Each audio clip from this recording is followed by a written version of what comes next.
Astonishing, really, developments out of Madrid. I'm sure one of your colleagues, sure you know him well, Diego Torres of El País, reporting about events at the Bernabeu. It was reported in the British newspaper as well, The Independent, that Zinedine Zidane is furious with his boss, Florentino Perez. All the promises made about acquiring Paul Pogba obviously haven't come to fruition. That he's even on the point of resigning.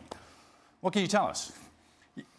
Yeah, I think it would be pushing it to say that he's on the point of resigning right now. But I think, and Diego has been clear that this would happen for a while, or that this was a possible outcome. And actually, we've talked about it on this show before as a possible outcome that Zidane came back at the time that he came back because he was offered guarantees, because he was offered the chance to rebuild a squad, which is of course very different to the type of role that he did when he came in last time.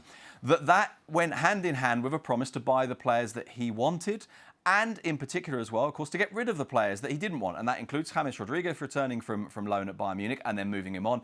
And of course, the man we've been talking about for so much this summer, Gareth Bale. Now, I don't think there's any doubt at all that you see the way, for example, that Zidane spoke about Bale, I think it was in Germany. That was a message, not just to Bale, but it was a message to his board of directors and his president as well. And I think there's no doubt that Zidane will be frustrated at what's happening. He will be frustrated at looking at this and thinking, this isn't quite what I was told would happen. But of course, there is a difference between a club that doesn't do what you want and a club that is trying to but unable to do what you want. It's not that easy to move Gareth Bale on. No, that's the point. That's a great point. And it's exactly the point. It's something we've discussed in the show for weeks and weeks, is that Gareth Bale, for whatever reason, seems intent to say, look, I know you want me to go, but I'm holding a lot of cards here because I'm under contract and, you know, I'm going to stay and I'm going to fight for my place, whether the manager likes me or not. And as Sid said, you can try all you want. If a player and his agent decide they're going to sit tight until they get what they want, he ain't going anywhere.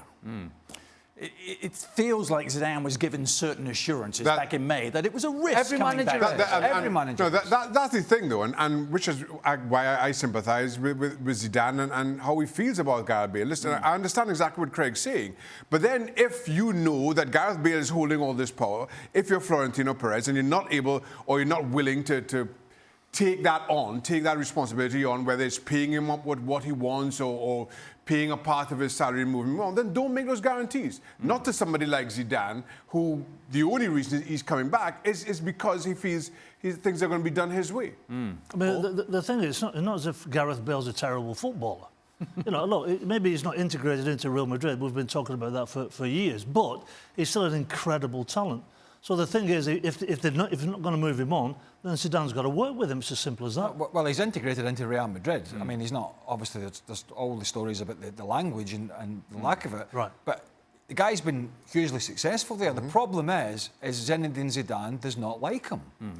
So, you know, it's not... But if you've got a big player who's, like you said, Chris, holding all these cards, you've got to get something out of him, surely. Yeah. Sid, I know you're just back, but what are the chances in your book that Gareth Bale plays meaningful football for Real Madrid this season?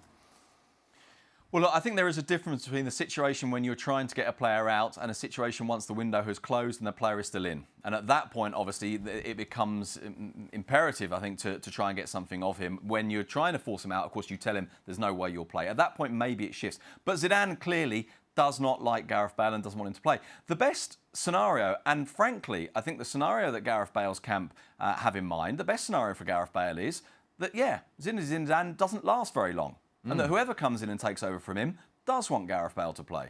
Well, thank you very much for watching ESPN on YouTube. For more sports highlights and analysis, be sure to download the ESPN app. And for live streaming, premium content, and let's not forget as well, ESPNFC 7 days a week. Subscribe to ESPN+.